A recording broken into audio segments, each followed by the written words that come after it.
Pintu kamar mandi itu tertutup dengan bunyi keras, lalu terdengar suara kunci diputar dari luar. Aku berhenti bernapas sesaat, air masih mengalir, uap panas memenuhi ruangan. Tubuhku basah, licin, tanpa pegangan apapun. Aku memukul pintu, memanggil namanya, tapi tidak ada jawaban. Hanya gema suaraku sendiri yang memantul, teredam dinding keramik. Ada ketimpangan yang terasa jelas, aku telanjang, terkurung, sementara seseorang di luar memegang kendali penuh. Aku berhenti berteriak. Ada jeda singkat, hening yang aneh, cukup lama untuk membuatku mendengar sesuatu yang seharusnya tidak ada. Bukan langkah kaki menjauh. Bukan suara kunci dibuka. Sejak detik itu, aku sadar aku tidak sendirian di rumah ini. Air masih mengalir, tapi dingin merayap di tulang.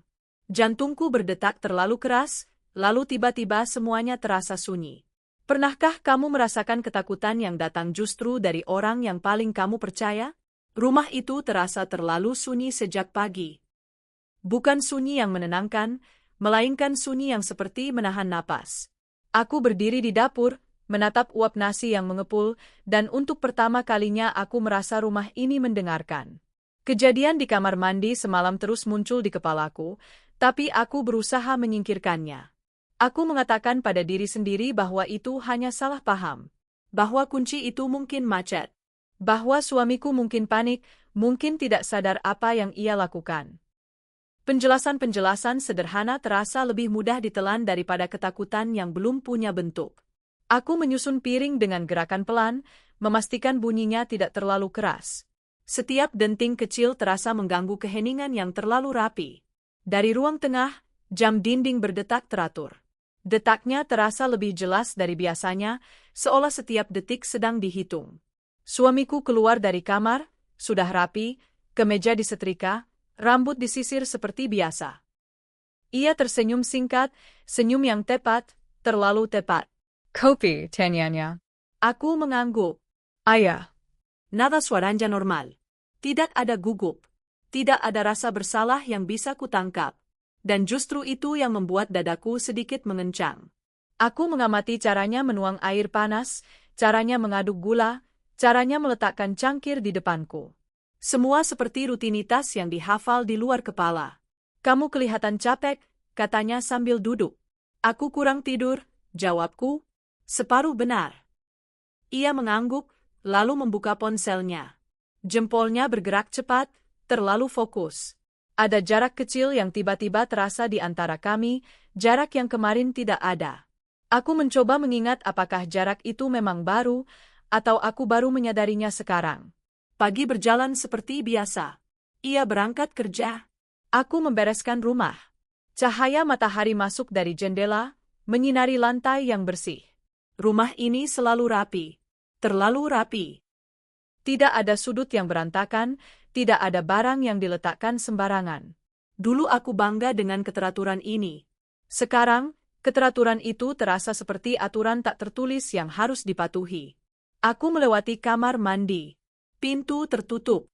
Aku berhenti sejenak, tangan di gagang pintu. Logamnya dinjan. Aku membuka perlahan. Tidak ada apa-apa. Ruangan itu tampak biasa. Keramik putih, kaca sedikit berembun, handuk tergantung rapi. Aku masuk, berdiri di tengah ruangan, mendengarkan. Tidak ada suara selain dengung halus dari ventilasi. Aku menertawakan diriku sendiri, pendek, tanpa suara. Ini konyol, kataku dalam hati.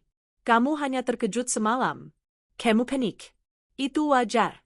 Tapi tubuhku tidak sepenuhnya setuju. Bahuku tetap tegang. Napasku pendek. Aku mandi cepat hari itu, tidak menikmati air hangat seperti biasanya. Setiap kali suara dari luar terdengar, langkah tetangga, motor lewat, jantungku berdegup sedikit lebih cepat. Siang hari, aku mencoba menata pikiranku dengan pekerjaan rumah, mencuci, menyapu, menata lemari. Aku menemukan hal-hal kecil yang terasa janggal hanya karena aku mulai memperhatikannya. Kunci laci yang biasanya dibiarkan terbuka kini selalu tertutup. Remote TV selalu diletakkan di tempat yang sama, sejajar dengan tepi meja. Bahkan sepatu di rak tersusun dengan arah yang seragam. Aku bertanya pada diriku sendiri, Apakah ini baru, atau aku yang berubah? Saat sore, aku duduk di sofa, membaca ulang pesan-pesan lama di ponsel. Percakapan dengan suamiku, dengan teman, dengan keluarga. Tidak ada yang aneh. Tidak ada kalimat yang mengisyaratkan bahaya. Semua terasa normal. Terlalu normal. Pintu depan terbuka menjelang maghrib. Suamiku pulang, menutup pintu pelan. "Kamu masak apa?" tanyanya dari dapur. Sayur bening, jawabku. Ia mendekat, mencium keningku singkat. Gerakan itu terasa otomatis, seperti kebiasaan yang dilakukan tanpa pikir. Aku membalas senyumnya, meski ada bagian kecil di dalam dadaku yang tidak ikut tersenyum. Kami makan malam tanpa banyak bicara. Sendok dan piring berbunyi pelan. Televisi menyala tanpa suara, hanya gambar berita yang bergerak. Aku memperhatikan tangannya saat mengambil air, pergelangan yang sedikit berdenyut. Aku memperhatikan caranya duduk, punggung tegak, seolah selalu siap. "Kamu masih kepikiran soal semalam?" tanyanya tiba-tiba. Aku terdiam sepersekian detik. Sedikit. "Itu cuma salah paham," katanya cepat. "Kuncinya memang suka nyangkut." Ia mengatakannya dengan yakin, seolah kalimat itu sudah diulang berkali-kali di kepalanya. Aku mengangguk. Aku ingin percaya. Aku butuh percaya. "Besok aku benerin," lanjutnya. Oh, kataku. Kata itu terdengar ringan, tapi ada beban kecil yang tertinggal setelahnya. Malam turun. Rumah kembali sunyi, tapi sunyi yang berbeda. Aku duduk di kamar, melipat pakaian. Suamiku di ruang tengah, menonton sesuatu dengan suara rendah. Aku mendengar tawanya sebentar, lalu senyap lagi. Aku mencoba mengingat kapan terakhir kali kami tertawa bersama tanpa ada jeda canggung setelahnya. Aku memutuskan mandi lagi sebelum tidur. Kebiasaan lama, ritual kecil untuk menutup hari. Aku membawa handuk, menyalakan lampu kamar mandi. Cahaya putih menyala stabil. Aku berdiri di depan cermin, menatap wajahku sendiri. Mataku terlihat lebih lelah dari biasanya. "Ini cuma pikiranmu," bisikku pada pantulan itu. Aku masuk, menutup pintu, tapi kali ini aku tidak menguncinya. Aku sengaja membiarkannya. Aku ingin membuktikan bahwa aku aman. Bahwa tidak ada yang akan terjadi. Air menggelar. Suaranya menenangkan, sampai aku sadar aku sedang menunggu sesuatu. Setiap detik terasa lebih panjang. Aku mematikan air lebih cepat dari biasanya, mengenakan handuk, lalu membuka pintu. Tidak ada siapa-siapa. Lorong gelap, lampu kamar tidur menyala redup. Aku menghembuskan napas yang baru kusadari kutahan. Di ranjang, suamiku sudah berbaring, memunggungiku. "Kuncinya nggak masalah, kan?" tanyanya tanpa menoleh. "Tidak," jawabku. Ia mengangguk kecil. Lampu dimatikan. Gelap menyelimuti kami. Aku berbaring, menatap langit-langit yang tidak terlihat. Napas suamiku terdengar. Aku mencoba menyamakan ritme napasku dengan ritmenya, seperti yang sering kulakukan dulu. Tapi tidur tidak datang. Pikiranku kembali ke detail kecil semalam, suara kunci, jeda hening, lalu suara yang kudengar. Sesuatu yang tidak bisa kujelaskan tapi terasa salah. Aku mencoba mengingatnya dengan tepat, tapi ingatan itu seperti kabut. Yang tersisa hanya sensasi dingin di perut. Aku bangun pagi berikutnya dengan kepala berat. Suamiku sudah pergi. Rumah kembali sunyi. Aku membuat teh, duduk di meja makan, menatap kursi kosong di depanku. Kursi itu selalu berada di posisi yang sama. Tidak pernah digeser. Aku berdiri, berjalan ke kamar mandi. Kali ini, aku memeriksa pintunya lebih teliti. Engselnya Coco. Kuncinya halus saat diputar. Tidak ada tanda macet. Tidak ada bekas rusak. Aku memutar kunci beberapa kali, membuka dan menutup, mendengarkan bunyinya. Semuanya bekerja dengan sempurna. Aku berdiri lama di sana, tangan masih memegang kunci. Dadaku terasa sesak, bukan karena panik, tapi karena kesadaran kecil yang perlahan tumbuh. Jika pintu ini tidak pernah rusak, maka apa yang terjadi semalam bukan kecelakaan. Aku menutup pintu kamar mandi pelan, seolah tidak ingin ruangan itu mendengar pikiranku. Aku berjalan kembali ke ruang tengah, duduk di sofa, memeluk bantal. Rumah ini tetap rapi. Tetap tenang. Tapi sekarang, ketenangan itu terasa seperti topeng. Aku menatap jam dinding. Detaknya masih teratur. Namun di kepalaku, sesuatu mulai bergerak. Kecurigaan itu belum sepenuhnya bernama, tapi ia sudah ada. Dan ia mulai mencari bentuk. Pintu kamar mandi menutup sendiri dengan bunyi pelan, padahal aku tidak menyentuhnya. Aku membeku di lorong, handuk masih di tangan, dan udara rumah mendadak terasa lebih dingin dari seharusnya. Lalu semuanya kembali normal, itulah yang paling menakutkan. Aku menatap gagang pintu itu lama, menunggu ada penjelasan. Tidak ada. Hanya detak jam dari ruang tengah, dan suara televisi tetangga yang samar menembus dinding. Rumah ini tidak berubah. Tapi cara aku melihatnya berubah total, seolah seseorang memutar sedikit sudut kamera dalam kepalaku, membuat hal-hal biasa tampak mencurigakan. Aku membuka pintu kamar mandi perlahan. Ruangan itu kosong. Keramiknya kering. Lampunya mati. Tidak ada siapa-siapa. Aku tertawa kecil, memaksa tubuhku untuk rileks. Angin, kataku. Mungkin engselnya longgar. Mungkin aku yang terlalu peka setelah kejadian semalam. Tapi aku tahu pintu itu tidak longgar. Aku sudah memeriksanya berkali-kali. Aku kembali ke dapur, menyusun piring, menyalakan kompor, menggoreng telur. Bau minyak panas memenuhi udara, menenangkan sebentar. Rutinitas selalu punya cara untuk menipu rasa takut. Selama tanganku sibuk, pikiranku seolah punya alasan untuk diam. Ponselku tergeletak di meja. Jam menunjukkan pukul 8:13. Aku menatap layar kosong itu, lalu menatap kalender di kulkas. Tanggal merah bulan depan sudah kutandai untuk ulang tahun anak. Hal-hal seperti itu biasanya membuatku merasa punya kontrol atas hidup. Sekarang, tanda merah itu hanya mengingatkanku bahwa waktu tetap berjalan meski aku tidak siap. Suamiku pulang siang itu, lebih cepat dari biasanya. Ia masuk rumah tanpa suara, seperti orang yang tidak ingin ketahuan. Aku sedang menyapu ruang tengah ketika mendengar pintu terbuka. Aku menoleh. "Kamu kok pulang?" tanyaku, nada dibuat biasa. Ia menutup pintu, menggantung kunci di tempatnya. Tepat pada gantungan yang selalu sama. "Rapatnya dipindah," katanya. "Teskiri ke kapan?" Besok. Satu kalimat. Selesai. Tidak ada cerita tambahan, tidak ada keluhan, tidak ada nada kesal. Ia berjalan ke dapur, membuka kulkas, mengambil air minum. Jericannya rapi, tenang. Terlalu tenang, seperti seseorang yang sudah memutuskan apa yang akan ia tunjukkan dan apa yang akan ia sembunyikan. "Kamu udah makan?" tanyaku. Belum. Ia menatap jam dinding. "Aku ada kerjaan lagi nanti."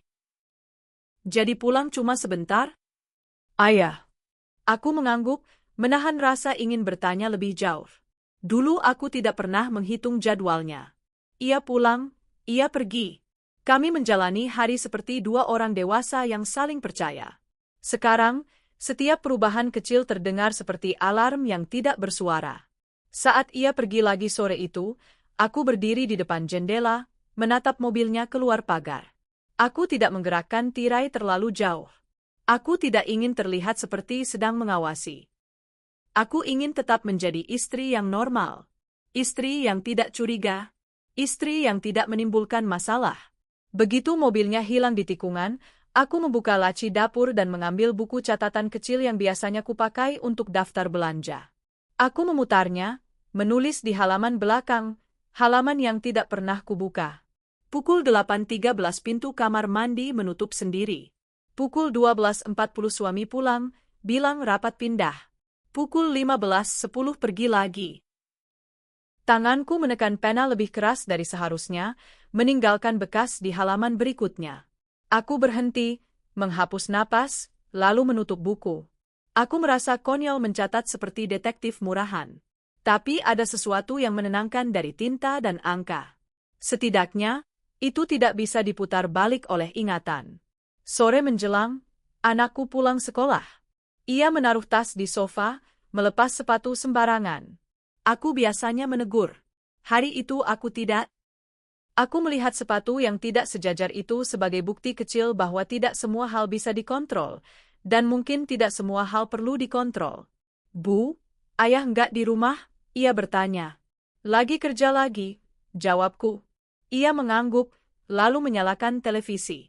Kartun berisik memenuhi ruang tamu, menutupi detak jam yang selama ini terdengar seperti hitungan mundur. Aku menghela napas pelan, bersyukur pada kebisingan yang tidak tahu apa-apa. Malam datang, dan rumah kembali ke mode yang selalu sama. Makan malam, piring dicuci, anak tidur. Suamiku pulang lebih larut dari biasanya. Ia masuk dengan aroma hujan dan parfum yang tipis, terlalu tipis untuk disebut mencolok tapi cukup untuk membuatku berhenti sejenak. Kamu habis dari mana? Tanyaku, masih memegang handuk piring. Kantor, jawabnya. Aku menatap wajahnya, mencoba membaca. Lumber. Sedikit. Aku mengangguk. Mau makan? Nanti. Ia menaruh ponselnya di meja, layar menghadap ke bawah. Gerakan itu cepat, seolah refleks. Aku memperhatikan tanpa terlihat memperhatikan. Kamu kenapa? Ia bertanya tiba-tiba. Kenapa apa? Kamu diamaya. Aku tersenyum tipis. Kapik. Ia mengangguk, lalu berjalan ke kamar. Aku mandi dulu. Kalimat itu biasa. Tapi begitu ia menghilang di lorong, tubuhku menegang. Kata, mandi, sekarang memiliki bayangan. Aku berdiri di dapur, mendengarkan suara langkahnya, suara pintu kamar mandi dibuka, lalu ditutup. Aku menahan napas tanpa sadar, menunggu bunyi kunci. Tidak ada bunyi kunci. Air Mangler. Suara air itu mengisi rumah seperti lagu yang harus didengarkan sampai selesai. Aku menatap buku catatanku di laci, lalu menutup laci lagi. Aku tidak ingin menjadi orang yang hidupnya berubah menjadi daftar bukti. Tapi aku juga tidak bisa kembali menjadi orang yang percaya begitu saja. Suamiku keluar dari kamar mandi dengan handuk di leher, rambut basah. Ia tampak seperti suami yang selama ini kukenal. Ia duduk di sofa, menyalakan televisi, mengganti channel. Lalu ia menatapku dan berkata, "Besok kamu ada acara?" Aku menggeleng. "Kenapa?" "Kita bisa makan di luar," katanya. Kalimat itu terdengar seperti ajakan biasa. Tapi setelah beberapa hari penuh tanda kecil, ajakan itu terdengar seperti strategi. Membuatku merasa normal. Membuat kelenga.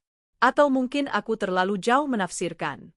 Mungkin ia benar-benar ingin makan di luar. Mungkin aku yang merusak segalanya dengan ketakutan sendiri. Ok, jawabku. Ia tersenyum, menepuk sofa di sebelahnya. Sini. Aku duduk, menjaga jarak yang terlihat wajar. Ia meraih remote, mengganti channel lagi. Tangganya menyentuh tanggangku sebentar, hengit. Aku merasakan tubuhku bereaksi, bukan dengan nyaman, melainkan dengan waspada. Keintiman sederhana tiba-tiba terasa seperti cara untuk menguji. Untuk memastikan aku masih di tempat yang seharusnya. Malam itu, saat ia sudah tertidur, aku bangun pelan. Aku tidak menyalakan lampu. Aku berjalan tanpa suara ke ruang tengah, mengambil ponselku, lalu duduk di meja makan. Cahaya layar menyinari wajahku tipis, membuat ruangan terlihat lebih kosong. Aku membuka aplikasi catatan, menulis lagi. Pukul 23.48 ajak makan di luar. Nada normal. Terlalu normal. Aku menatap kalimat itu, lalu menghapusnya. Terlalu paranoid. Aku menutup ponsel, meletakkannya. Aku memegang kepala dengan kedua tangan, merasakan denyut kecil di pelipis. Aku lelah. Aku tidak ingin hidup seperti ini. Aku ingin percaya. Tapi pintu kamar mandi yang tidak rusak itu berdiri di kepalaku seperti fakta yang tidak bisa dipindahkan. Keesokan harinya, tanda-tanda kecil semakin sering. Kunci pintu belakang kadang sudah terkunci padahal aku yakin belum menguncinya. Lampu teras menyala sendiri di siang hari. Tirai ruang tamu bergeser sedikit, seolah ada yang baru saja lewat. Hal-hal yang mungkin punya penjelasan wajar, tapi semuanya terjadi terlalu dekat, terlalu berturut-turut, seperti pola yang sengaja dibentuk untuk membuatku ragu pada diriku sendiri. Aku mulai memeriksa ulang tindakanku, bukan karena lupa, tapi karena aku ingin memastikan aku tidak gila. Aku mengunci pintu depan, lalu memegang gagang, menariknya, memastikan. Aku mematikan kompor, lalu memeriksa knopnya 2 kali. Aku menaruh kunci di tempatnya, lalu menghitungnya dengan mata. 1, 2. Kunci motor, kunci rumah, kunci cadangan. Semua ada. Namun rasa aman tidak ikut hadir. Suami tetap menjalani hari seperti biasa, tapi jadwalnya mulai terasa seperti kain yang dijahit ulang. Ada lubang kecil yang tidak tertutup. Ia pulang terlalu cepat lalu pergi lagi. Ia menjawab pertanyaan dengan kata-kata pendek. Ia kadang tersenyum tanpa alasan. Ia kadang memeluk anak lebih lama dari biasanya, seperti sedang membangun citra yang ingin ia ingat atau ingin dilihat orang lain. "Kamu akhir-akhir ini sibuk ya?" kataku suatu malam, sengaja ringan. Ia menatapku, lalu tersenyum. "Kerjaan lagi banyak." "Kerjaan apa?" Ia mengangkat bahu. "Biasa." Aku mengangguk, menahan napas.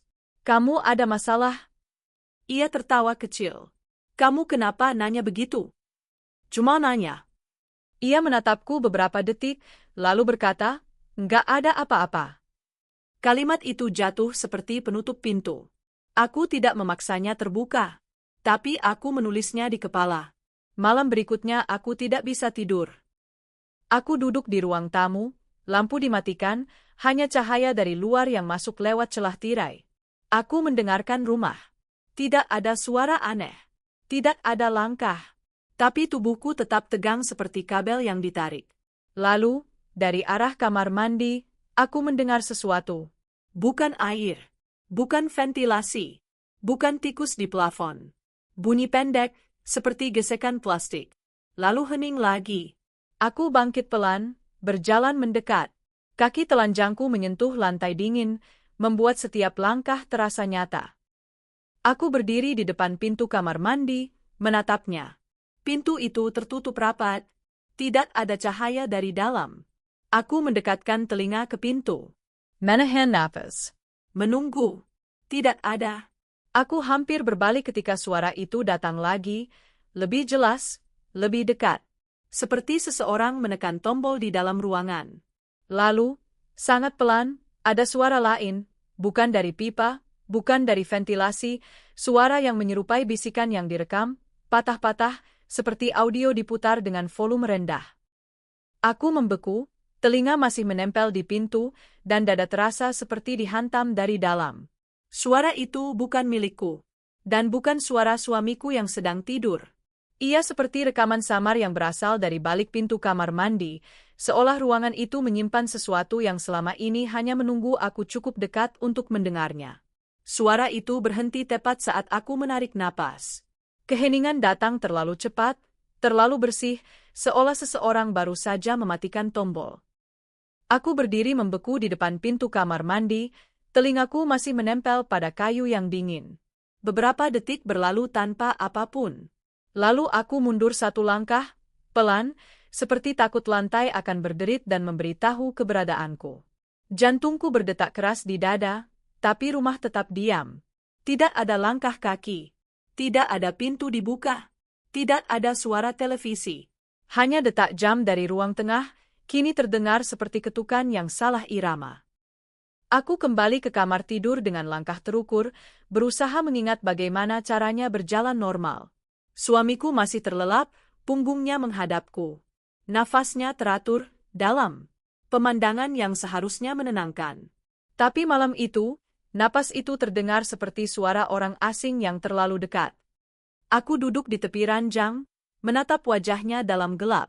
Cahaya lampu jalan dari luar jendela membuat bayangan tipis di pipinya. Aku mencari tanda, kedutan, gerakan kecil, apapun yang bisa menjelaskan suara dari balik pintu kamar mandi tadi. Tidak ada. Wajahnya tenang, seolah dunia hanya berisi mimpi yang tidak berbahaya. Aku berbaring tanpa memunggunginya. Aku tidak memejamkan mata. Setiap suara kecil membuat ototku menegang. Ketika akhirnya aku tertidur, tidur itu dangkal dan penuh potongan mimpi yang terputus sebelum selesai.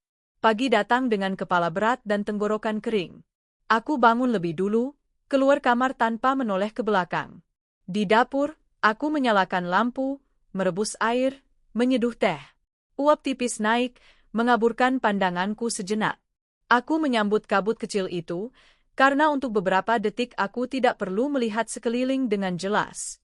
Suamiku keluar beberapa menit kemudian. "Kamu bangun cepat," katanya. Ayah, jawabku. Satu kata. "Aman." Ia duduk, mengambil cangkir tanpa menatapku. Tangannya stable. Tidak ada gemetar. Tidak ada tanda orang yang terjaga semalaman. Aku memperhatikannya menyesap teh, memperhatikan jeda kecil sebelum ia menaruh cangkir kembali ke meja. "Kamu kurang enak badan?" tanyanya. "Sedikit," kataku. Ia mengangguk. "Nanti jangan lupa makan." Nada suaranya datar, perhatian yang tepat, seperti baris kalimat yang sudah dihafal. Aku mengangguk balik, menyadari betapa mudahnya perhatian bisa berubah menjadi topeng. Hari itu aku mencoba bertahan di rutinitas. Mengantar anak sekolah, berbelanja di warung, menyapu lantai. Tapi ruang-ruang privat rumah ini kini memiliki bayangan baru. Setiap kali aku melewati kamar mandi, aku melambat. Setiap kali pintunya tertutup, dadaku terasa lebih sempit. Aku mencoba rasional. Mungkin itu suara pipa. Mungkin ventilasi. Mungkin ponsel suamiku yang tertinggal. Aku membuka kamar mandi di siang hari, memeriksanya satu persatu. Tidak ada ponsel. Tidak ada alat apapun. Aku membuka lemari bawah wastafel, menggeser botol sabun, ember, sikat. Kosong. Terlalu kosong. Aku berdiri di tengah ruangan, mencoba mengingat posisi telingaku semalam, sudut pintu, arah suara. Aku mengetuk dinding pelan. Bunyi tumpul. Aku mengetuk lagi, lebih keras. Sama. Tidak ada ruang rahasia. Tidak ada lubang. Tidak ada penjelasan. Siang itu aku kelelahan tanpa melakukan apa-apa yang berat. Kepalaku penuh, seolah pikiranku berjalan terus tanpa istirahat. Aku duduk di sofa, menatap dinding putih. Bayangan tirai bergerak perlahan tertiup angin. Gerakan itu membuatku teringat sesuatu. Semalam tirai kamar mandi tidak bergerak. Udara di dalam ruangan terasa mati.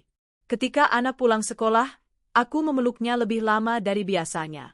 "Bu, kenapa?" ia bertanya. "Tidak apa-apa," jawabku, mencium rambutnya. Bau matahari dan keringat kecil itu menenangkan, tapi juga membuatku takut. Takut kalau rumah ini bukan lagi tempat yang aman untuknya. Sore itu, suamiku pulang lebih cepat lagi. Ia meletakkan tas, membuka sepatu, duduk tanpa banyak bicara. Aku memperhatikannya dari dapur. "Kamu kenapa?" tanyaku akhirnya. Ia menoleh. "Kenapa apa?" "Kamu pulang cepat lagi." Ia mengangkat bahu. Kerjan beres. "Besok juga?" Mungkin. Jawaban-jawaban itu jatuh pendek, tidak membuka ruang. Aku merasa seperti berdiri di depan pintu yang dikunci dari dalam, sementara aku tidak tahu kuncinya di mana. Malam datang. Anak tidur. Rumah kembali ke sunyi yang sekarang terasa lebih tebal. Aku menunda mandi selama mungkin. Aku mencuci piring lebih lama, melipat baju yang sebenarnya bisa ditunda. Setiap menit di luar kamar mandi terasa seperti waktu tambahan yang dicuri dari ketakutan. Akhirnya, aku tidak punya alasan lagi. Aku berdiri di depan pintu kamar mandi, tangan digagang. Aku menatapnya lama, seperti menunggu pintu itu berbicara lebih dulu. "Kamu belum mandi?" suara suamiku dari ruang tengah. Sebentar, jawabku. Aku masuk, menyalakan lampu, menutup pintu. Kali ini aku menguncinya dari dalam. Bunyi klik itu terdengar terlalu keras di kepalaku. Aku berdiri beberapa detik tanpa bergerak, mendengarkan. Tidak ada apa-apa. Aku menyalakan air.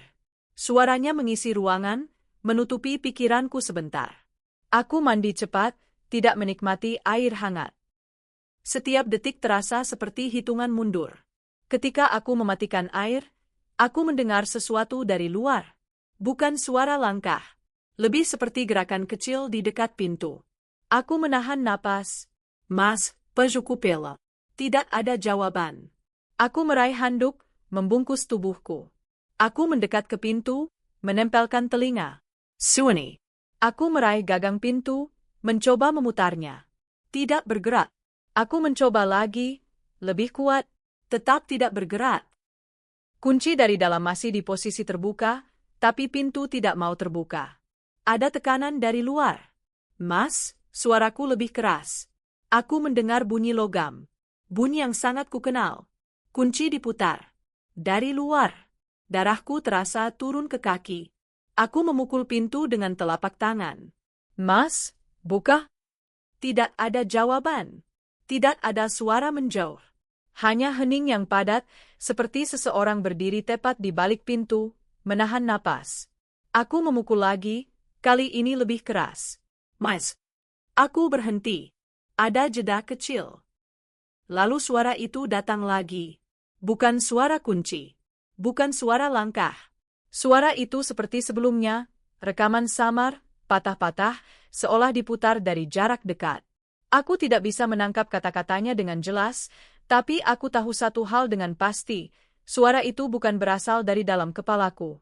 Aku merosot ke lantai, punggung menempel pada pintu yang kini terkunci. Keramik dingin menempel di kulitku. Tengenku Jamatar. Aku mencoba bernapas perlahan, tapi udara terasa terlalu tipis. Mas. Swaraka Pekka. Di balik pintu, aku akhirnya mendengar sesuatu. Bukan suara panik. Bukan suara terkejut. Suara itu tenang.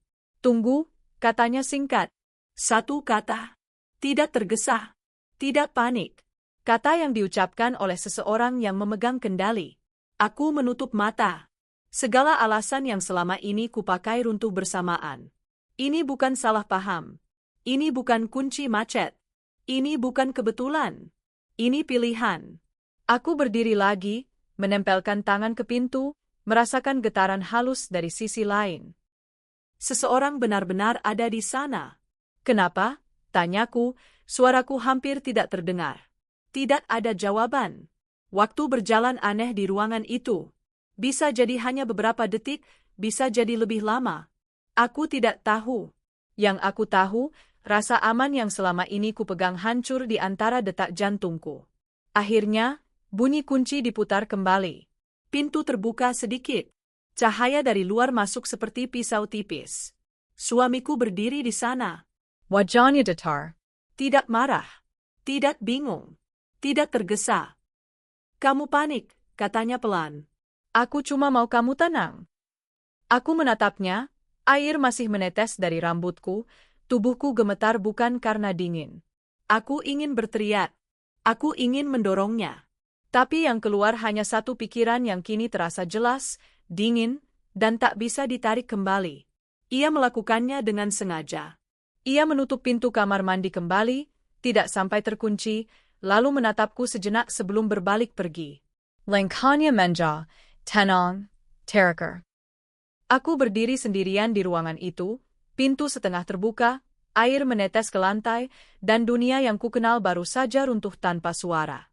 Tidak ada lagi ruang untuk menyangkal. Aku tidak menangis setelah pintu itu dibuka. Aku tidak berteriak lagi.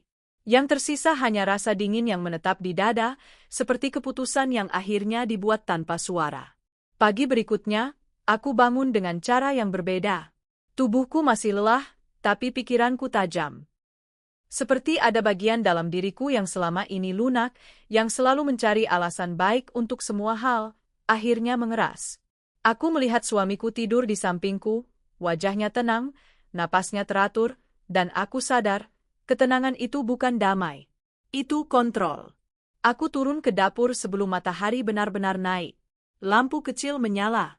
Aku menyiapkan sarapan, memotong sayur, menggoreng telur, menaruh nasi dalam piring dengan porsi yang sama seperti biasanya. Setiap gerakan kubuat rapi. Normal. Karena mulai hari ini, normal adalah kamuflas. Anak-anak bangun. Suara mereka memenuhi rumah, membuatku sedikit lega, bukan karena mereka melindungiku, tapi karena keberadaan mereka membuat suamiku cenderung menjaga wajah.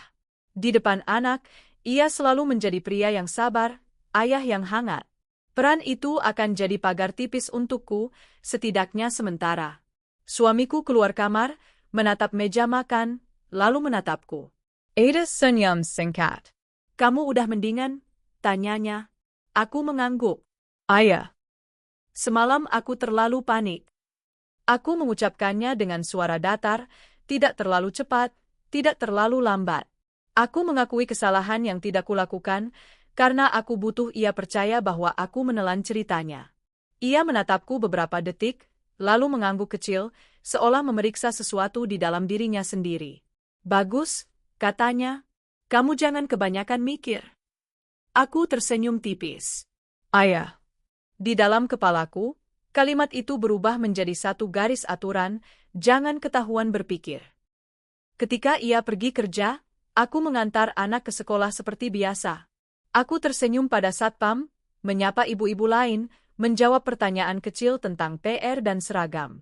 Aku berperan sebaik mungkin. Aku bahkan tertawa ketika salah satu ibu cerita tentang tetangga yang pelihara kucing terlalu banyak. Tawa itu terdengar normal di telingaku, tapi di dalam, aku merasa seperti sedang menyembunyikan luka di bawah kain rapi. Pulang dari sekolah, aku tidak langsung masuk rumah. Aku berdiri sebentar di depan pagar, menatap jalan. Tidak ada yang mencurigakan. Tidak ada mobil yang terlalu lama berhenti. Tidak ada orang yang menatap.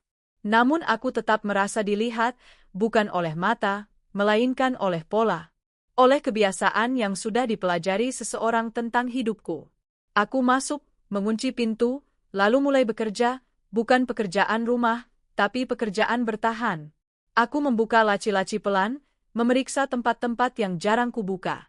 Aku tidak mencari harta. Aku mencari bukti. Sesuatu yang menunjukkan ini memang sengaja. Sesuatu yang bisa kupakai kalau nanti aku harus bicara pada orang lain dan tidak ingin dianggap hanya panik. Aku mulai dari kamar mandi. Aku memeriksa kunci dari dalam, memutar pelan, mendengarkan bunyinya. Tidak ada yang rusak. Tidak ada yang macet. Aku memeriksa sela pintu, engsel, baut. Semuanya kokoh. Terlalu kokoh untuk disebut kebetulan. Di dalam lemari bawah wastafel, aku menggeser botol sampo, pembersih lantai, tisu cadangan. Ada ruang kosong di belakang ember. Tanganku menyentuh sesuatu, bukan keramik, bukan pipa, permukaan logam kecil yang dingin. Aku menariknya keluar. Sebuah kait kecil, seperti gantungan yang ditempel sembunyi-sembunyi. Di atasnya ada bekas selotip yang sudah dilepas. Aku menelan ludah. Ini bukan bukti besar. Tapi ini tanda bahwa seseorang pernah menaruh sesuatu di sini. Sesuatu yang tidak seharusnya ada. Aku memotret dengan ponselku, lalu segera memindahkan foto itu ke folder yang kusamarkan sebagai resep. Bukan karena aku yakin dia memeriksa ponselku, tapi karena aku tidak ingin menguji nasib. Aku menulis catatan di kertas kecil, bukan di ponsel, tanggal, jam, temuan. Kertas itu kulipat, kusimpan di dalam plastik obat anak yang sudah kosong. Tempat yang tidak akan dicari orang yang terburu-buru. Siang menjelang. Aku memasak, membersihkan, menyiapkan semuanya seperti biasa, tapi mataku bekerja. Aku memperhatikan apakah ada barang yang bergeser. Apakah ada pintu yang terbuka setengah. Apakah ada suara yang tidak seharusnya. Aku juga mulai mengatur jalur bantuan, pelan-pelan. Aku menelepon ibuku, bertanya kabar, pura-pura ingin mengantar anak main akhir pekan. Suaraku dibuat ringan. Ibuku menjawab seperti biasa, tapi ia tahu nada suaraku berbeda. Kamu kenapa? Ia bertanya. Cuma kangen elhapku. Ada jeda di telepon. Kalau kamu butuh pulang, pulang. Kalimat itu singkat, tapi rasanya seperti kunci cadangan untuk pintu yang belum terbuka. Aku menahan air mata, tertawa kecil supaya terdengar normal. Iya, nanti. Aku menutup telepon, menarik napas panjang. Aku baru saja menanam satu opsi tanpa membuatnya tampak seperti permintaan pertolongan. Sore, suamiku pulang. Aku menyambutnya di pintu, tersenyum. Kamu kapik? Tanyaku. Biasa, jawabnya. Aku mengangguk, membantu melepas tasnya. Gerakan itu membuatnya merasa dibutuhkan, membuatnya merasa perannya sebagai kepala rumah tangga masih utuh. Aku tidak ingin ia merasa kehilangan kendali terlalu cepat. Orang yang merasa kehilangan kendali akan bergerak kasar. Malam itu, ia tampak lebih memperhatikan. Ia duduk lebih dekat. Ia menanyakan hal-hal kecil, tadi kamu kemana? Tadi siapa yang telepon? Kamu ketemu siapa di sekolah? Aku menjawab satu persatu tanpa ragu, karena aku sudah memikirkan jawabannya sejak siang. Qu'est-ce Kovarun? Ibu. Bu Rini, ibu-ibu kelas. Ia mengangguk, seolah mencatat. Setelah anak-anak tidur, ia duduk di ujung ranjang, menatap ponselnya. Aku duduk di depan cermin, mengoles skincare seperti rutinitas biasa. Aku tidak menoleh, tapi aku merasakan tatapannya. Kamu sekarang lebih tenang, katanya. Ayah, jawabku. Aku nggak suka kamu panik, lanjutnya pelan. Aku menahan diri untuk tidak bertanya kenapa. Aku hanya mengangguk, seperti orang yang menerima nasihat. Ia berdiri, mematikan lampu, lalu berbaring. Aku memejamkan mata, tapi tubuhku tetap siaga. Aku mendengarkan napasnya, menunggu perubahan ritme yang menandakan ia benar-benar tidur. Menunggu sampai heningnya stabil. Saat akhirnya aku yakin ia terlelap, aku bangun pelan. Aku tidak menyalakan lampu. Aku berjalan ke ruang tengah dengan langkah yang hafal titik-titik lantai agar tidak berderit. Aku membuka laci tempat kunci-kunci biasa digantung.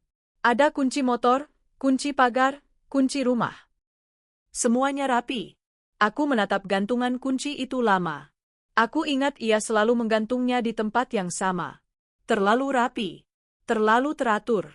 Dan di keteraturan itu, aku menduga ada satu hal yang disembunyikan, kunci cadangan.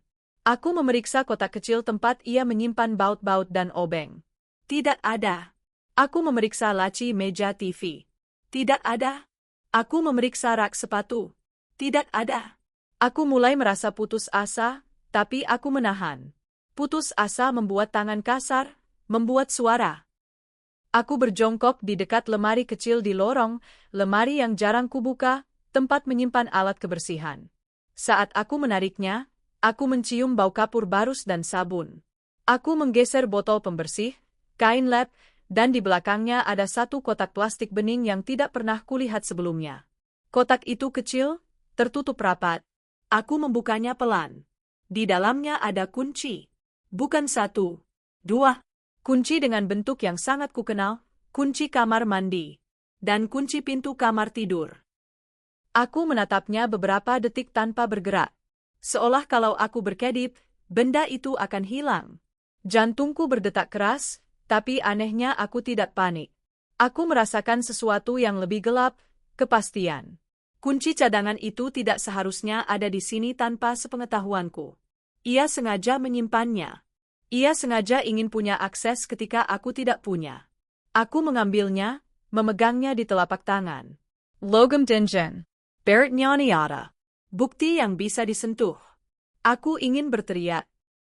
Aku ingin menghancurkan kotak itu. Tapi aku tidak. Aku menutupnya kembali, menyimpan seperti semula, lalu mengambil satu kunci saja, kunci kamar mandi, dan menyelipkannya ke dalam kantong kecil di balik lapisan tas yang jarang kupakai. Tempat yang bahkan aku sendiri harus meraba untuk menemukannya. Aku kembali ke kamar dengan langkah yang sama pelan. Aku berbaring, menatap gelap. Suamiku masih tidur, wajahnya damai. Damai palsu. Di dalam kepalaku, strategi mulai terbentuk lebih jelas. Aku punya satu jalur keluar, Ibu. Aku punya satu bukti, kunci cadangan yang disembunyikan. Aku punya satu senjata, kepura-puraan. Tapi ada harga yang harus kubayar untuk semua itu. Aku harus terus terlihat normal di depan orang yang mungkin sedang merencanakan hal yang lebih buruk. Aku harus menahan rasa jijik saat ia menyentuhku. Aku harus menahan amarah saat ia bicara seolah ia melindungiku. Aku harus menelan ketakutan agar tidak keluar lewat mata. Aku memejamkan mata dan menarik napas panjang, pelan, seperti sedang menenangkan anak kecil yang ketakutan. Bedanya, anak kecil itu adalah diriku sendiri. Harapan itu kecil, sekecil kunci dingin di balik tas. Tapi untuk pertama kalinya sejak pintu itu dikunci dari luar, aku tahu, ada celah. Ponselku bergetar satu kali, pendek, seperti ketukan di pintu yang tidak ingin terdengar tetangga. Nama yang muncul di layar membuat napasku tertahan. Nomor baru, tapi aku tahu itu siapa? Rani. Aku menatap layar beberapa detik sebelum mengangkat. Tidak karena ragu pada orangnya, tapi karena aku ragu pada dunia. Aku tidak tahu lagi apakah panggilan adalah bantuan atau umpan yang disamarkan. Halo, suaraku rendah. Maaf ganggu, suara Rani terdengar pelan. Kamu bisa ngomong? Aku melirik pintu kamar. Suamiku sedang di ruang tengah, suara televisi terdengar samar. Anak-anak masih di kamar, tertidur. Aku berdiri, berjalan ke dapur dengan langkah tenang. Bisa, jawabku. Ada apa? Ada jeda singkat di ujung sana, seperti ia menimbang kata-kata. Aku kepikiran kamu. Kalimat sederhana. Tapi di mulut Rani, kalimat itu terdengar seperti alarm yang ditekan dengan hati-hati agar tidak memekakkan. Rani bukan teman dekat yang sering menelepon sekadar menanyakan kabar. Ia teman lama dari kantor sebelumnya, orang yang jarang muncul kecuali ada sesuatu yang perlu. Kamu di rumah? Tanyanya lagi. Ayah, jawabku. Kamu sendirian?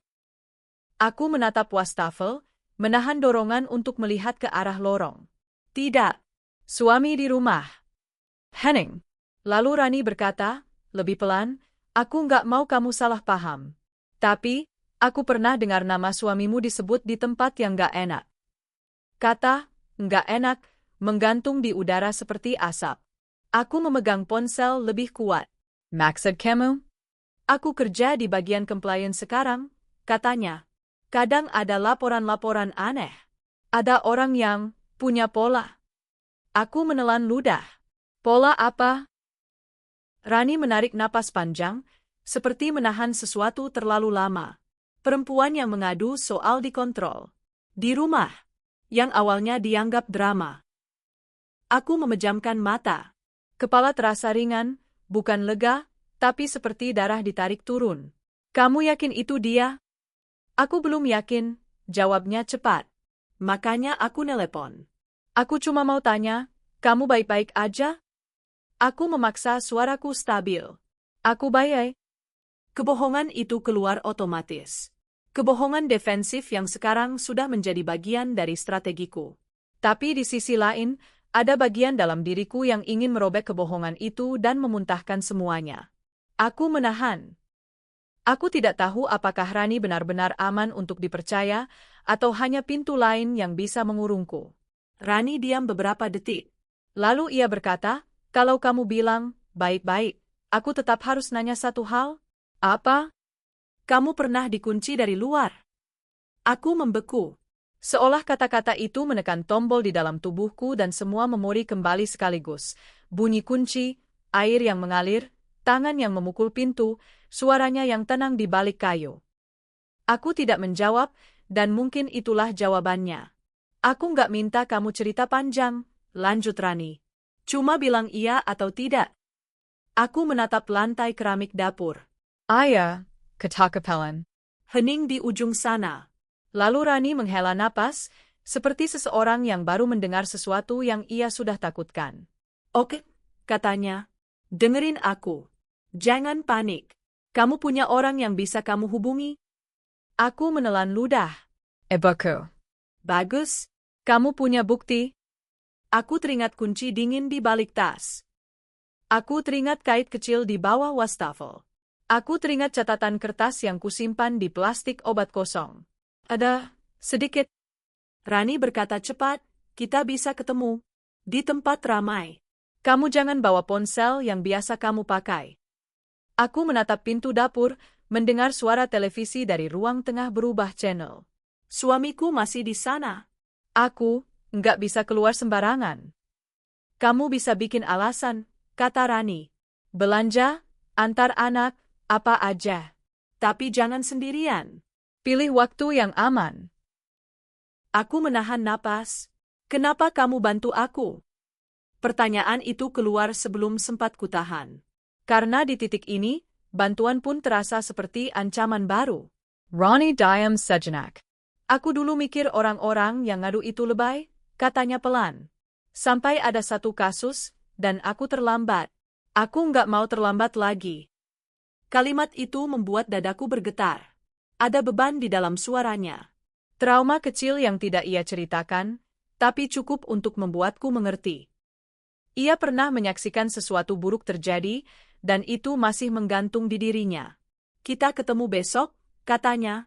Jam 2 siang. Kafe dekat klinik gigi di jalan utama. Kamu duduk dekat kasir. Kalau kamu nggak datang, aku akan tetap cari cara lain.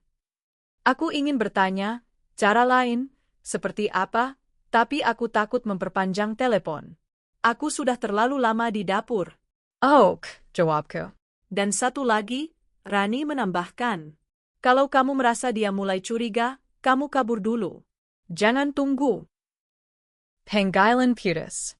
Aku berdiri beberapa detik, ponsel di tangan, seperti baru saja menerima peta menuju pintu keluar yang belum tentu ada. Aku memasukkan ponsel ke saku, menyalakan keran sebentar agar terdengar seperti aku memang sedang di dapur. Lalu aku kembali ke ruang tengah dengan wajah yang sudah kutata. Swamika menatapku. Kamu lama. Aku cari obat anak, jawabku. Ia mengangguk, matanya menilai, lalu kembali menatap televisi. Tapi aku tahu ia mendengar sesuatu. Meski aku tidak bicara keras, ia selalu mendengar lebih dari yang ia tunjukkan. Malam itu aku tidak tidur nyenyak. Aku memutar rencana di kepala, berulang-ulang. Alasan keluar rumah. Waktu terbaik. Apa yang harus kubawa? Apa yang harus kutinggal? Bagaimana menyembunyikan kunci cadangan yang sudah kuambil? Bagaimana memastikan anak-anak aman?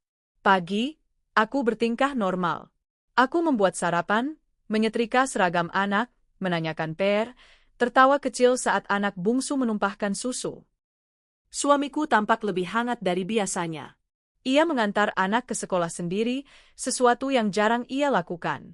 Biar kamu istirahat, katanya. Kebaikan itu terasa seperti pisau yang dibungkus kain. Aku tersenyum, mengangguk. Tapi di dalam, aku mencatat, ia sedang memperketat kendali. Siang menjelang, aku mulai menyiapkan alasan keluar. Aku berkata ingin membeli kebutuhan rumah, sabun dan beras. Suamiku tidak menolak. Ia hanya bertanya singkat, aku ikut. Aku memaksa tertawa kecil. Nggak usah. Bentaran. Ia menatapku beberapa detik, lalu mengangguk. Jangan lama. Aku berjalan keluar dengan langkah tenang. Di dalam tas, kunci cadangan tersembunyi. Di saku, uang tunai. Ponsel yang biasa kupakai kutinggal. Aku membawa ponsel lama yang jarang kugunakan, ponsel yang baterainya cepat habis tapi setidaknya tidak menyimpan banyak jejak. Di jalan, udara siang terasa terlalu terang. Orang-orang lalu lalang, kendaraan, pedagang kaki lima. Dunia terlihat normal. Itulah yang membuat rasa takut terasa tidak masuk akal. Tapi ketakutanku tidak minta izin pada logika. Kafe itu tidak terlalu besar, tapi ramai. Musik pelan, suara gelas, obrolan. Aku duduk dekat kasir seperti yang Rani bilang. Tanganku memegang gelas air putih, bukan kopi. Aku butuh kepala jernih. Rani datang 5 menit kemudian. Ia memakai jaket tipis, rambutnya diikat, wajahnya serius. Ia tidak memelukku, tidak tersenyum berlebihan. Ia duduk, menaruh tas, menatapku seperti orang yang sudah memutuskan untuk percaya pada sesuatu yang tidak enak. Kamu aman? Tanyanya. Aku nggak tahu, jawabku jujur. Ronnie mengangguk. Itu jawaban yang paling aman. Ia membuka tasnya sedikit, mengeluarkan map tipis. Tidak dibuka di atas meja, hanya diperlihatkan sekilas, seperti tanda bahwa ia tidak datang dengan tangan kosong. Aku nggak bawa polisi, katanya. Belum. Kenapa? Karena kalau aku salah, kamu yang hancur, jawabnya. Dan kalau aku benar, kita butuh langkah yang tepat. Aku menelan ludah. Apa yang kamu tahu? Rani menarik napas. Aku pernah lihat laporan internal. Ada beberapa pengaduan yang mirip. Polanya sama, isolasi, kontrol akses keluar, permainan psikologis, dan selalu ada alasan yang terlihat masuk akal. Aku memejamkan mata sebentar. Dan suamiku ada di situ. Namanya muncul sebagai pihak terkait, kata Rani hati-hati. Bukan tersangka resmi. Tapi cukup untuk bikin aku nggak tenang. Aku merasakan panas naik ke tengkuk. Bukan marah, lebih seperti rasa malu yang menyelip. Malu karena selama ini aku hidup di samping seseorang yang memiliki jejak seperti itu, dan aku tidak tahu. Atau aku tidak mau tahu. Rani melanjutkan, ada satu hal yang bikin aku nelepon kamu tadi malam. Aku lihat nama kamu muncul di satu catatan. Bukan laporan. Catatan awal.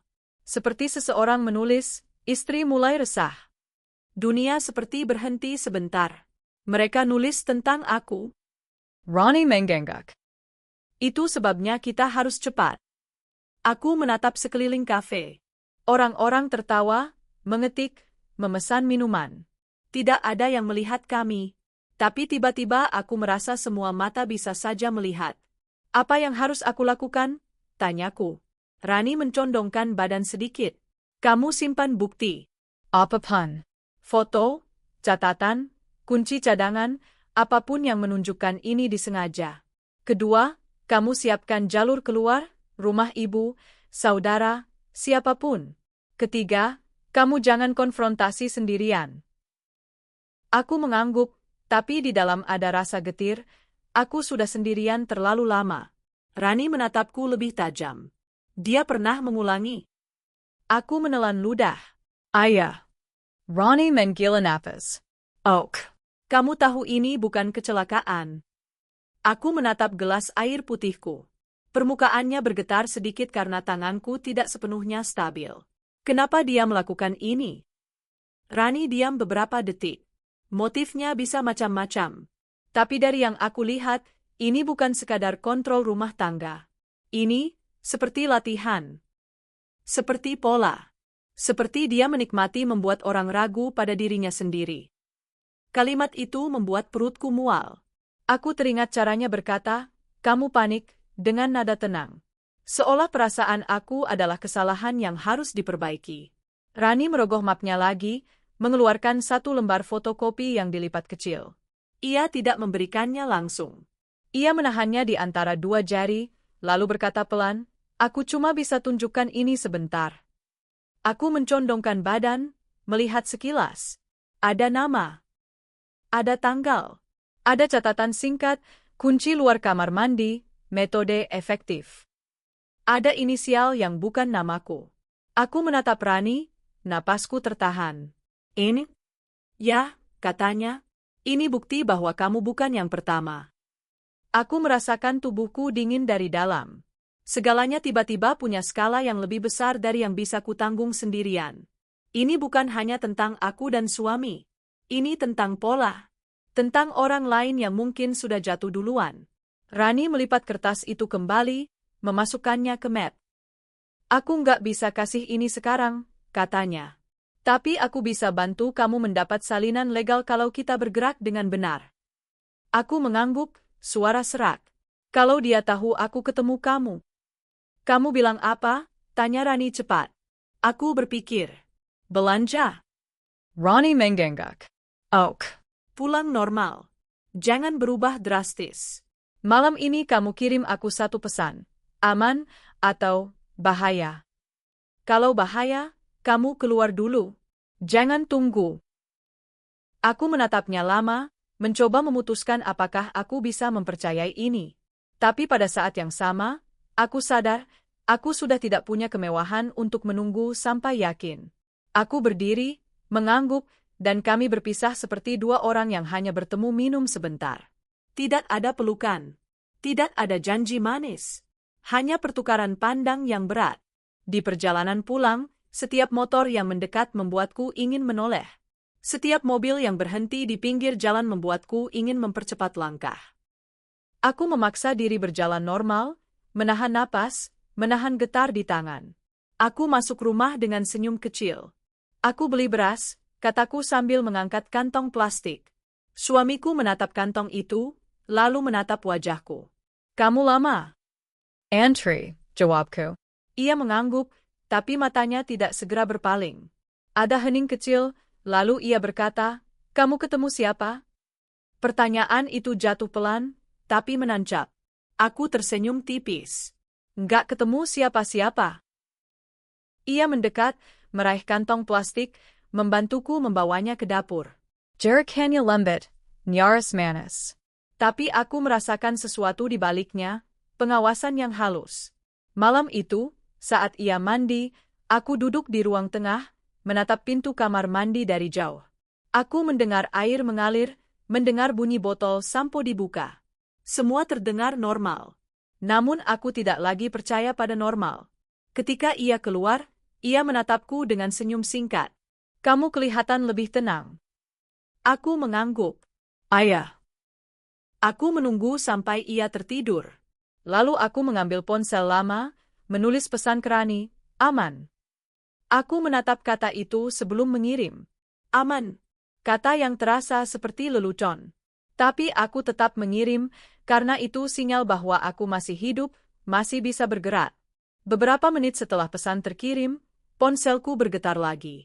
Bukan dari Rani. Nomor tak dikenal. Pesannya hanya satu baris, rapi, dingin, kamu nggak sendiri. Kamu cuma belum tahu. Aku menatap layar sampai mataku kering. Di kamar, suamiku tidur dengan napas teratur.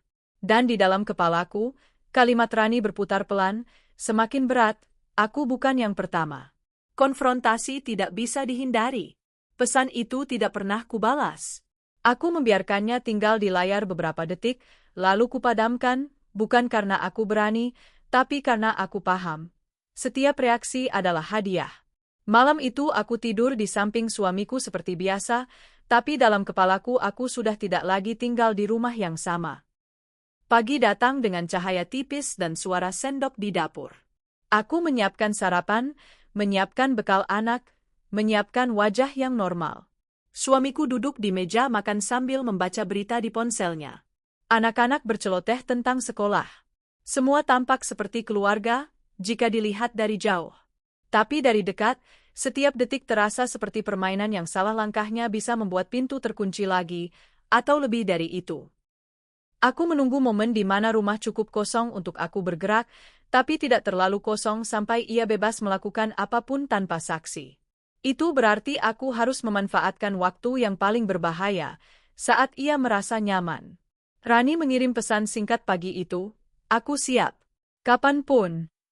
Aku tidak membalas. Aku tidak ingin ada jejak di ponsel lama lebih banyak dari yang perlu. Sebagai gantinya, aku menyimpan satu kata di kepala, sekarang. Rencananya sederhana dan kejam. Aku akan memancing suamiku mengulangi pola kontrolnya, tapi kali ini dengan bukti yang bisa dibawa keluar rumah. Aku tidak akan menunggu ia mengunci pintu kamar mandi lagi tanpa persiapan.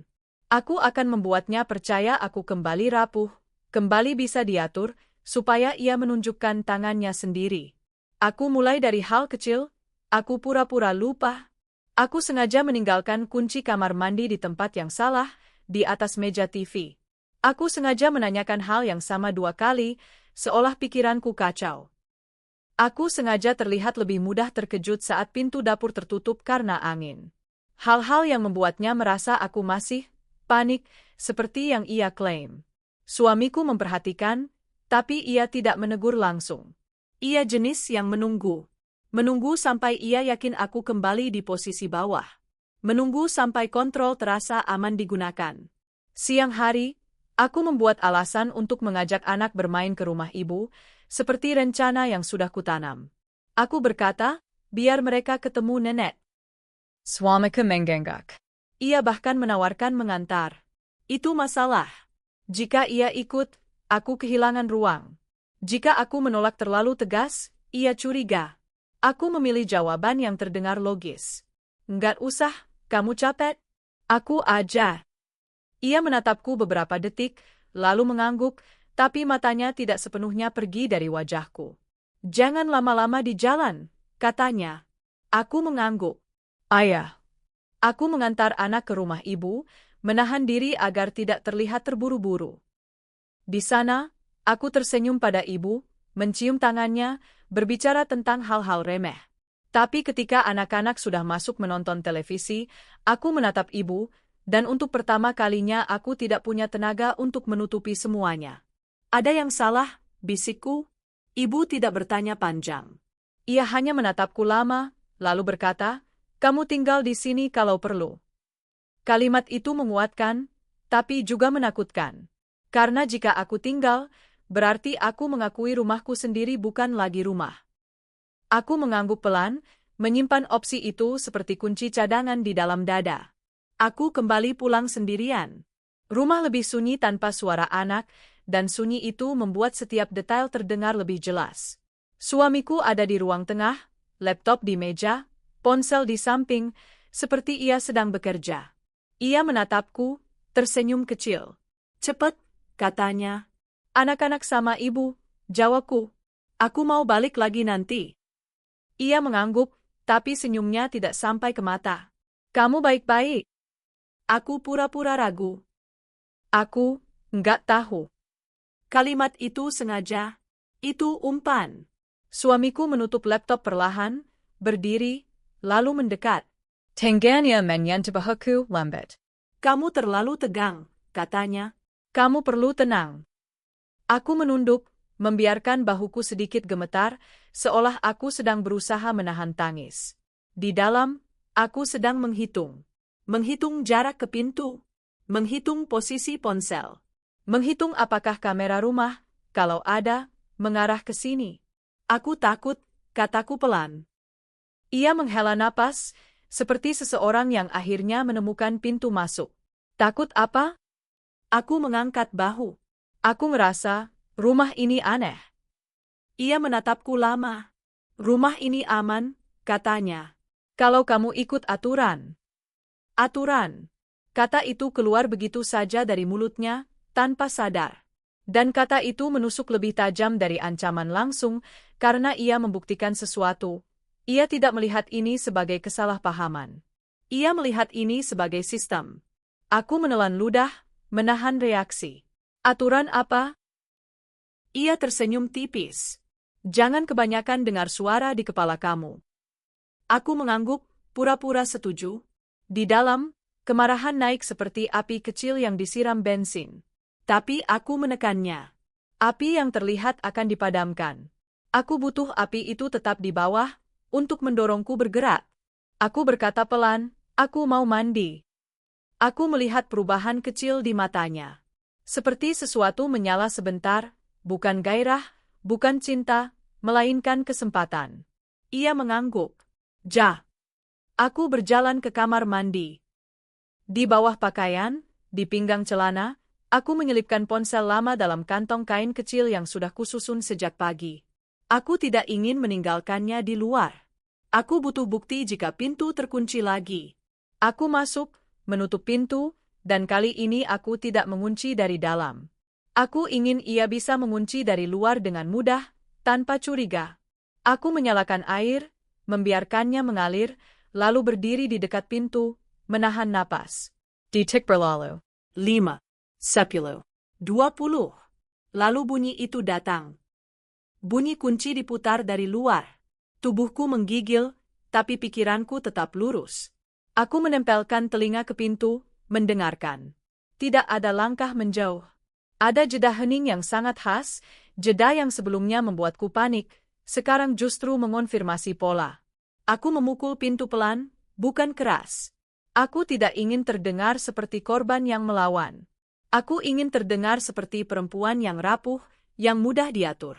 "Mas," suaraku dibuat gemetar. Buka? Tidak ada jawaban. Aku mengaktifkan perekam suara di ponsel lama tanpa menyalakan layar, berusaha tidak menimbulkan bunyi. Jari-jariku bergerak di dalam kantong kain, perlahan, seperti sedang menyembunyikan api. Lalu aku mendengar suara dari luar, bukan suara suamiku langsung, melainkan suara lain. Pelan, hampir seperti bisikan yang ditahan. Seolah ia sedang berbicara dengan seseorang di telepon, atau seseorang ada di dekatnya. Aku menahan napas lebih keras. Ini lebih dari yang kami duga. "Udah," suara suamiku terdengar, rendah. "Sekarang?" Ada jeda. Kemudian suara lain menjawab, samar tapi jelas cukup untuk membuat darahku membeku. Suara perempuan. Bukan Rani. Bukan ibu. Suaranya terdengar tenang, profesional, seperti orang yang sudah sering berkata hal yang sama. "Pastikan dia nggak keluar," kata suara itu. Aku menatap pintu dengan mata terbuka lebar. Perekam di ponselku masih berjalan. Aku menggigit bibir agar tidak bersuara. Ini bukan hanya suamiku. Ada orang lain. Ada sistem. Ada jaringan yang bekerja rapi. Aku menunggu. Aku perlu lebih banyak. Tapi rasa takut mulai menekan logika dari belakang, seperti tangan yang mendorongku agar segera bertindak. Suara suamiku lagi, lebih dekat ke pintu. Dia udah mulai curiga. Suara perempuan itu menjawab, kalau perlu, ulangi sampai dia percaya dirinya salah. Kalimat itu membuat lututku lemas. Aku merosot pelan ke lantai, punggung menempel pada pintu yang terkunci, tapi aku tidak menangis. Yang keluar justru rasa marah yang dingin, marah karena ada orang yang merencanakan kehancuranku seperti merencanakan jadwal rapat. Aku tahu aku harus keluar, bukan hanya dari kamar mandi, dari permainan ini. Tapi aku juga tahu, jika aku bergerak terlalu cepat, mereka akan menutup semua jalan. Aku menunggu sampai suara-suara itu mereda. Aku mendengar langkah menjauh, lalu kembali lagi. Kunci tidak dibuka. Seolah mereka ingin aku merasakan waktu. Mereka ingin aku lelah. Aku mengangkat suara sedikit, pura-pura panik. Mas, aku sesat. Henning. Lalu suamiku berkata dari luar, tenang, tarik napas. Kamu aman. Kalimat itu terdengar seperti dokter. Seperti penyelamat. Padahal ia adalah penyebabnya. Aku menelan rasa jijik, berusaha tetap memainkan peran. Aku menunggu lagi, sampai akhirnya bunyi kunci diputar kembali. Pintu terbuka sedikit. Cahaya lorong masuk. Suamiku berdiri di sana. Wajahnya datar. Kamu udah tenang? Aku mengangguk, pura-pura lemah. Maaf? Ia tersenyum tipis. Nah, gitu. Ia menutup pintu, tapi tidak menguncinya. Ia pergi. Langkahnya menjauh. Aku tetap duduk di lantai beberapa detik, memastikan perekam sudah menangkap semuanya. Lalu aku berdiri, mematikan air, membuka pintu perlahan, keluar. Di ruang tengah, suamiku duduk lagi di depan laptop, seolah tidak terjadi apa-apa. Aku berjalan ke kamar, mengganti pakaian.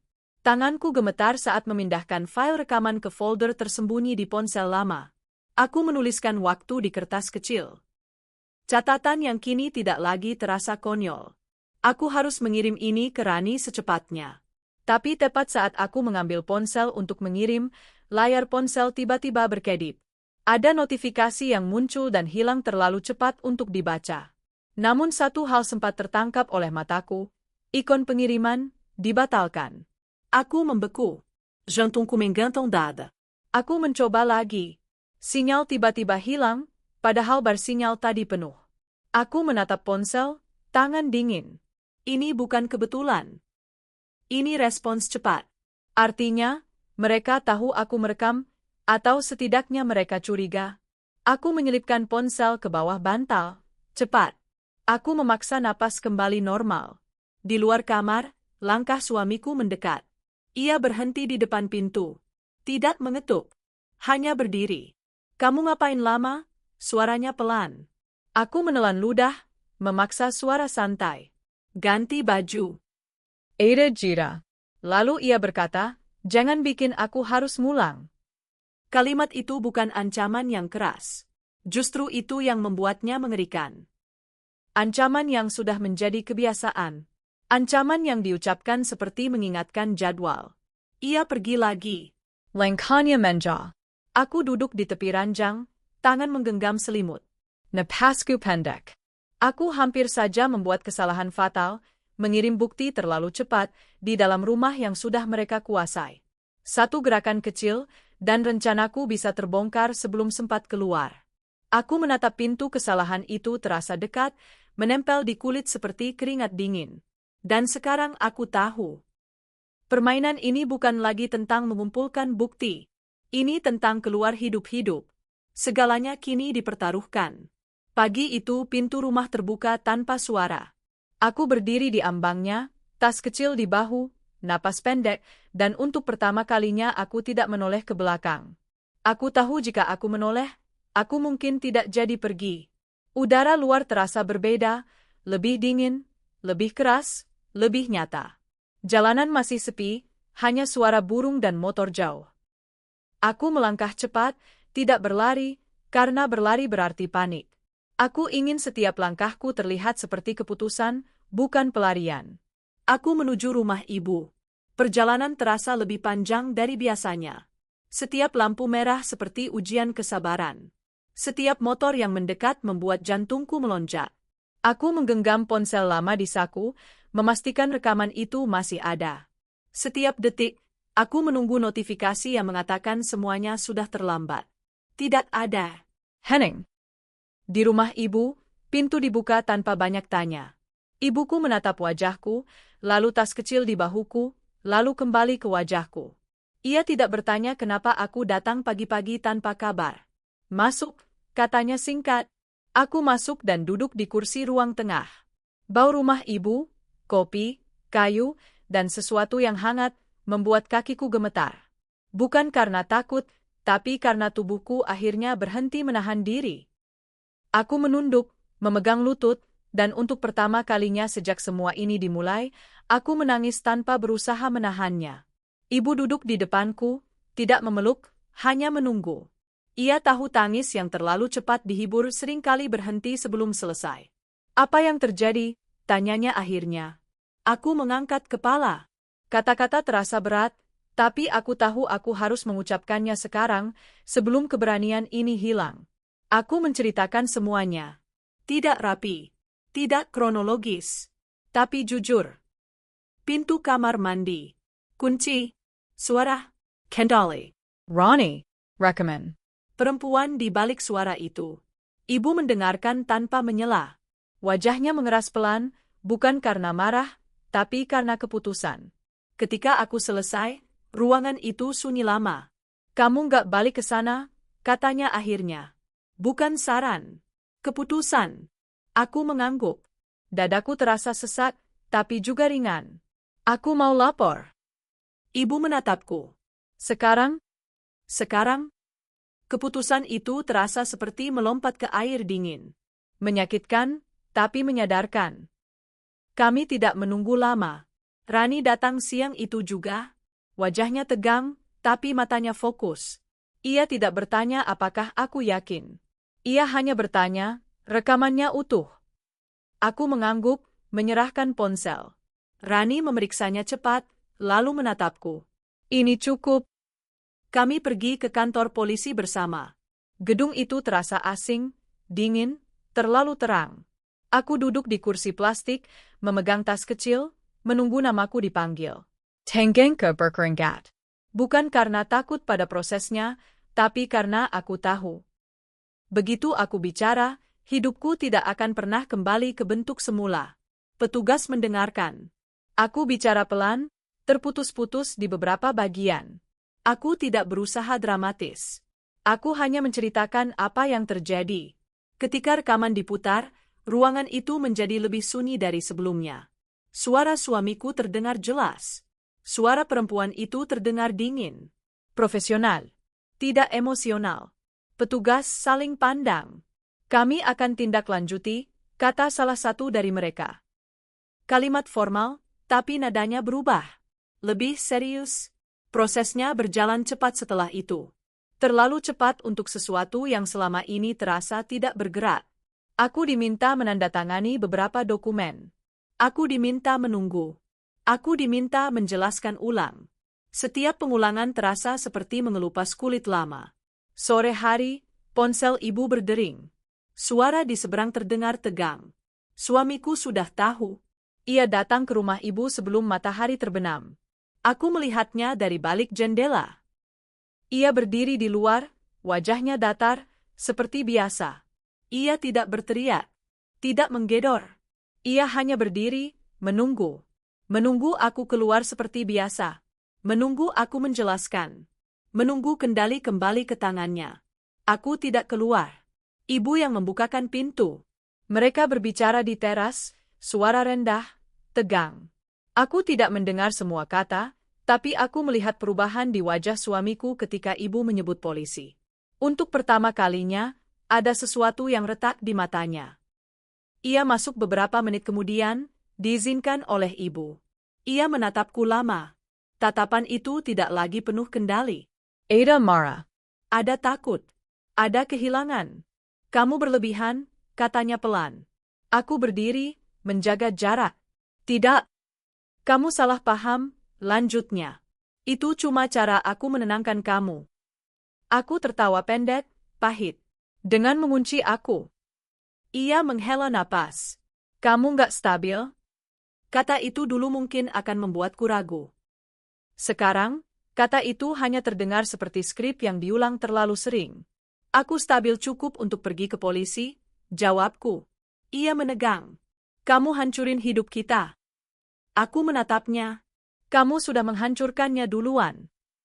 Hening jatuh di antara kami. Ibu berdiri di sampingku, seperti tembok. Rani di sudut ruangan, memperhatikan setiap gerak. Aku mau kamu keluar, kata ibu akhirnya. Suamiku menatapku sekali lagi, lalu berbalik tanpa kata. Pintu tertutup. Bunyi itu tidak keras. Tapi bagiku, itu seperti akhir dari sesuatu yang lama ditahan. Malam itu aku tidak tidur. Bukan karena takut, tapi karena pikiranku terlalu penuh. Ingatan tentang pernikahan kami berputar ulang, tapi dengan sudut pandang baru. Hal-hal kecil yang dulu kuanggap perhatian kini tampak seperti pengawasan. Larangan-larangan kecil yang dulu terasa wajar kini terlihat seperti latihan. Aku tidak hanya kehilangan suami. Aku kehilangan versi diriku yang percaya tanpa syarat. Hari-hari berikutnya diisi dengan proses. Pemanggilan. Pertanyaan. Surat-surat. Ada orang-orang lain yang mulai muncul dari bayang-bayang, perempuan-perempuan dengan cerita yang mirip, dengan kata-kata yang hampir sama. Tidak semuanya berani bicara terbuka, tapi cukup banyak untuk membentuk pola. Dan di setiap cerita mereka, aku mendengar diriku sendiri. Nama suamiku mulai disebut dalam konteks yang tidak bisa ia kendalikan. Lingkungan sekitar mulai berubah sikap. Ada yang bertanya dengan nada penasaran. Ada yang menjauh. Ada yang pura-pura tidak tahu. Harga sosial dari kebenaran terasa nyata dan seringkali tidak adil. Suatu siang, aku duduk sendirian di rumah ibu, menatap halaman. Anak-anak bermain di dalam. Tawa mereka terdengar seperti sesuatu yang harus kulindungi dengan seluruh tubuhku. Rani duduk di sampingku, menyerahkan secangkir teh. Kamu kuat, katanya. Aku menggeleng pelan. Aku cuma nggak punya pilihan. Ronnie menggila napas. Kadang itu sama. Telepon berdering lagi sore itu. Dari penyidik. Ada perkembangan. Ada langkah hukum berikutnya. Ada kemungkinan panjangnya proses. Aku mendengarkan, mencatat, mengangguk meski mereka tidak bisa melihat. Setelah telepon ditutup, aku duduk lama. Sunyi kembali mengisi ruangan. Sunyi yang berbeda dari sunyi di rumah lamaku. Sunyi ini tidak menekan. Sunyi ini memberi ruang untuk bernapas. Aku menyadari sesuatu yang menyakitkan. Keadilan tidak datang dengan rasa lega penuh. Ia datang membawa kehilangan, pertanyaan, dan bekas luka yang tidak bisa dihapus begitu saja. Aku kehilangan pernikahan. Aku kehilangan rasa aman yang lama. Aku kehilangan ilusi tentang siapa orang yang paling dekat denganku. Tapi aku juga mendapatkan sesuatu yang tidak pernah kumiliki sebelumnya, kebenaran yang tidak lagi bisa dikunci dari luar. Malam itu, sebelum tidur, aku membuka ponsel lama untuk terakhir kalinya. Aku memutar ulang rekaman itu sebentar, lalu mematikannya. Aku tidak ingin suara itu tinggal di kepalaku lebih lama dari yang perlu.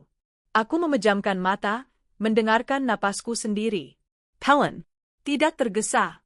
Aku tahu besok dan hari-hari setelahnya tidak akan mudah. Akan ada sidang. Akan ada bisik-bisik. Akan ada saat-saat aku meragukan keputusanku sendiri. Tapi aku juga tahu satu hal, aku tidak lagi sendirian di kamar mandi yang terkunci. Di luar, malam turun perlahan. Dan bersama malam itu, dampak hukum dan sosial mulai benar-benar terasa. Seperti gelombang yang belum selesai menghantam pantai. Setelah badai ini, aku tahu, yang tersisa bukan ketenangan sempurna. Yang tersisa adalah sunyi yang harus kupelajari untuk kuterima. Pagi di rumah ibu tidak pernah benar-benar sepi. Selalu ada suara kecil, sendok beradu gelas, kipas angin berputar, langkah anak-anak yang setengah berlari karena takut terlambat sekolah. Dan justru karena itu, Aku belajar bernapas lagi. Beberapa minggu setelah semuanya meledak, hidup tidak langsung menjadi tenang. Ia hanya berubah bentuk. Yang dulu berupa ketakutan akut kini menjadi kewaspadaan yang menempel, seperti bayangan yang selalu ikut berjalan. Aku bangun dengan refleks memeriksa pintu. Aku memeriksa jendela. Aku menatap gagang kamar mandi lebih lama dari orang normal. Tapi setidaknya, sekarang aku tahu, itu bukan kegilaan. Itu trauma yang mencoba melindungi. Hari pertama aku sadar ritme mulai kembali adalah ketika aku bisa menegur anak bungsuku karena menaruh sepatu sembarangan, lalu tertawa setelahnya. Hal kecil. Sipil.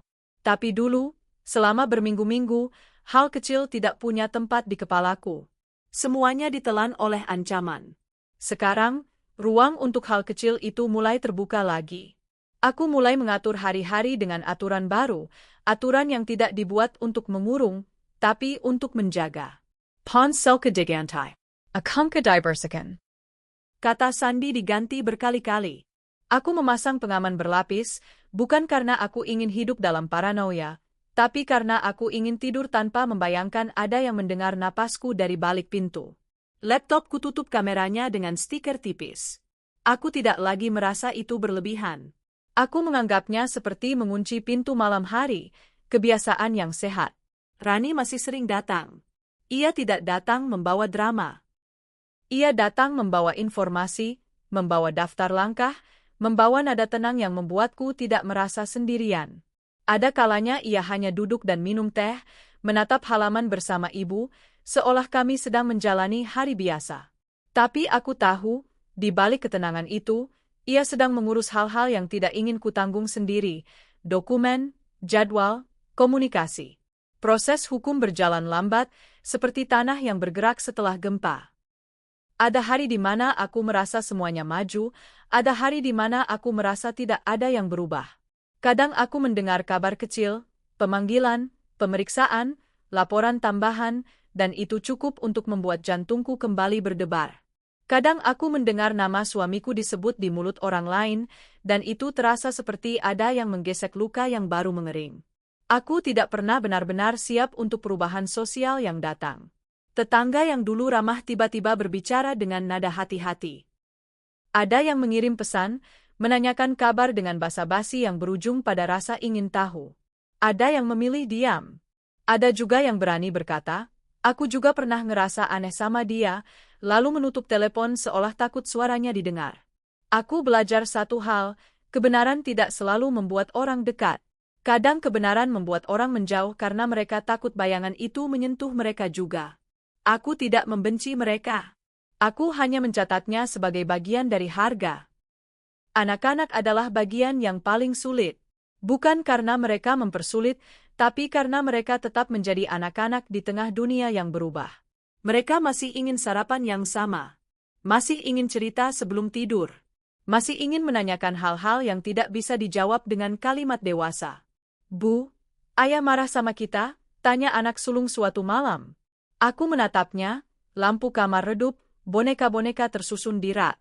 Aku memilih kata-kata seperti memilih pintu yang tidak berderit. Ayah punya masalah sendiri, bukan karena kamu.